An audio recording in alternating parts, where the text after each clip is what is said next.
This is actually my second time through the academy. Last class I struggled with firearms, so I was dismissed due to that. But I've been training really hard the last few months, and I'm excited to show everybody what I can do. First day at the range is, you're kind of right back to day one. You kind of have to earn your way back up. They don't even touch a gun for almost 2 days, and after that it's pure sight alignment, and then we start trying to one round at a time, building up to long strings of fire. We get to do the qual table, we get to do combat shooting, cover, tactical reloads, everything that you need for in practical application whenever you're on the street. We started off just learning the different parts of the firearm, learning what they're called, learning how to break them down, to clean them, learning how to assemble them back together. You have to know how to diagnose and treat malfunctions of handguns as well as shotguns. Officer Parnas and Officer Craig are really good in firearms instructors, so they can just watch and see how you dry fire a gun before you even actually start shooting it, and they can critique you. We use dummy rounds first, just kind of like practice loading them up, putting them in there, chambering a round, and we finally moved on to live fire. The range instructors are very good at what they do, but they're very strict. It has to be that way. I mean, we have live ammo in our guns. Like, we have to be accurate. We are held accountable for every round that comes out of a firearm. The way you shoot at 3 yards should be the exact same how you shoot at 25 yards. That's tricky because 25 yards with the pistols, or at least for me, it was a pretty tough shot.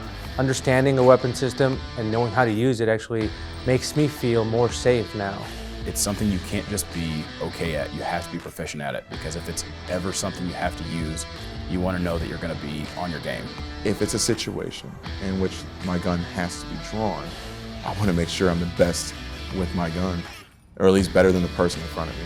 Not every officer that's out on the street will shoot their gun, but I think it's vital to know that you know how to work that tool on your belt, because it's the difference between you coming home at night sometimes.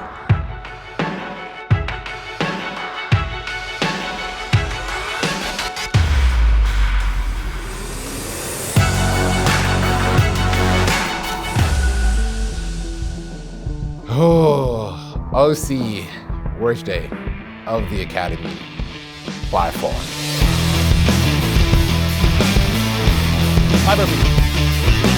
We were exposed to OC, which is the oleoresin capsicum. It's essentially pepper spray, and then had to go through kind of an obstacle course while we basically couldn't see or couldn't breathe. Round the cone, round the cone! OC Exposure Day is a day that all the instructors look forward to. It's one of the tests that we like to see a recruit pass. There's the taser day, there's boxing day. There's days that it's a rite of passage that you can say, yes, I did all 3 of these things, I graduated the police academy. They have to know that every time they OC somebody, they are going to get some on them. It is totally designed to let them know that even though they're feeling pain, it's mental. You're still breathing, maybe your eyes aren't working as great, but you can still fight, and you're just as strong as you were 5 minutes before. We know how it feels because we've been through this not only through training, but a lot of times we get pepper sprayed by our partners after we graduate. Every single person feels pain, but this is, can you fight through the pain and still accomplish the mission? For some people it's a yes, for some people it's no, and some people it's a yes, but they need a little bit of motivation and help. So on our OC Exposure Day, we started the day in the classroom just kind of learning about the Saber brand. We had a presentation about all the side effects, how to spray it correctly. After the classroom portion, we went outside. First up, cleat or miss. They stand on one side of the track, a certified instructor sprays them. They do 5 burpees just to kind of get the blood pumping, get that OC to kind of roll all around their face, and then they have to read a license plate. So they have to open their eyes, and that's when you see where that recruit's going to be at mentally during this whole little obstacle course. We're yelling at them, open your eyes, look at this plate so we can keep going. You have to be able to continue this mission. Instantly, it just, okay, yeah, I feel everything burning, can't see, runny nose. It's not great. I end up having to use my fingers to open up my eyes like this. It didn't hit me at first when I got sprayed. It was cold, so I was like, oh, maybe I'm one of the select few people that it doesn't affect. And I know you weren't really supposed to, but I closed my eyes, and then when we had to read the plate, I tried to open them for the first time, and I was like, oh, I'm not one of those few people that it doesn't affect.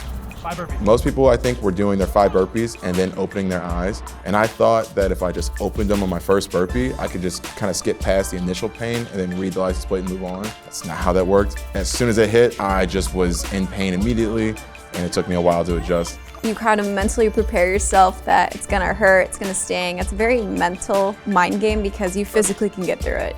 This class handled it phenomenally. No real recruits freaked out. We've had recruits in the past kind of jump up and down, spin around, scream, start crying, saying they can't do it. But this class handled it very well. Everyone read the license plate, no problem. They move on to the next task, which is just a little serpentine between cones, just making sure you open your eyes and look where you're moving. You're supposed to keep your eyes open the whole time, but I'd barely get them open. I'd see where the cone's at, and then I'd just run that cone and then try to open them again. And I'm doing fine. I can kind of see half my vision at least, until I got to the combat and I'm fighting through it. And as soon as I moved, it was so blurred and only half my vision. I didn't even see anybody, I just swung.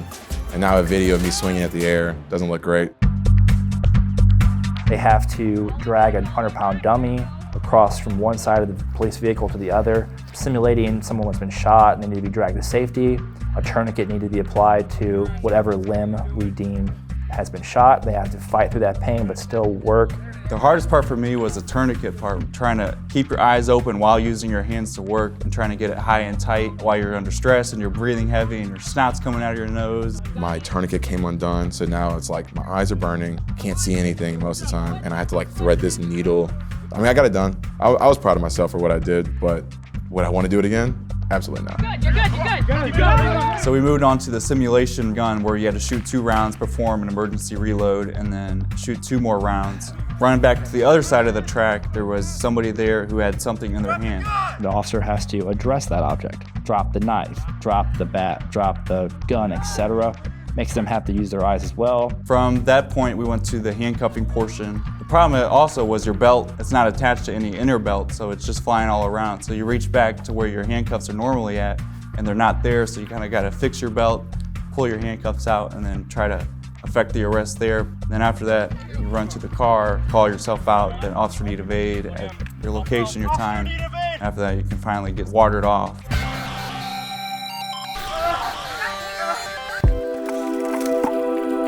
Right in front of here. Fight through it. Open your eyes. It's difficult while you're running through the obstacle course, but you're kind of disassociated with it a little bit because you have things that you're trying to accomplish. You can't really see. You got, your mucous membranes just pouring out of you, but you have things to do. So there's like a goal to accomplish.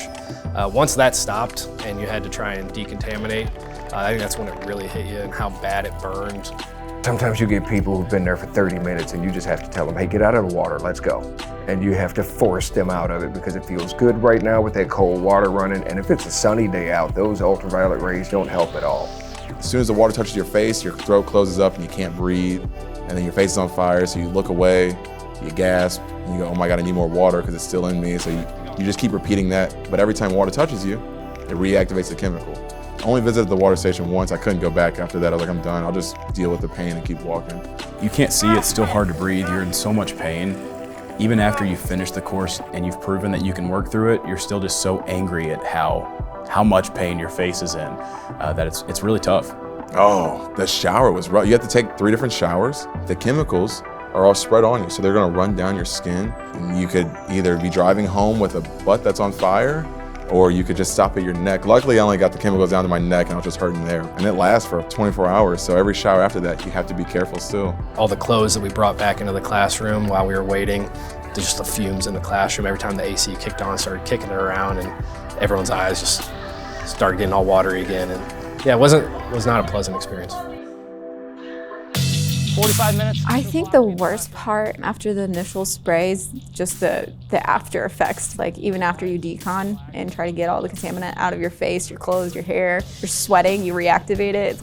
It stays with you for a bit. I canceled my weekend plans because I'm like, all right, we're not going to the circus this weekend. I was miserable.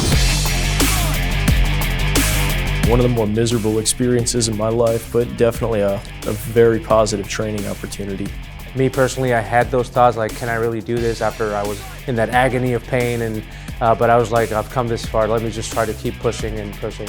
Now you know what you got on your belt. So you know the consequences of spraying, because when you spray it, you're going to get hit with it 9 times out of 10. We always take a class photo before and after on OC Day. Very big team building exercise for recruits, and it always makes me proud to see them taking their photos and laughing and giggling. And life's tough, but all you got to do is work through it. OC Day was hands down the worst day we've been through in the entire academy. But it was a lot of fun for the simple fact that I feel like we got a little bit closer from it. Leading up to that point, there's a lot of differences between people or groups of people. But once you all suffered through that together, it was a little bit more, we all understood each other just a little bit more because we had went through that terrible time. Boxing Day is really about getting punched in the face, getting the wind knocked out of you, and keeping the motivation to stay in the fight. It's not boxing training, it's how to fight training. I mean, you can talk a big game until you get hit and it's like, oh man, this kind of sucks.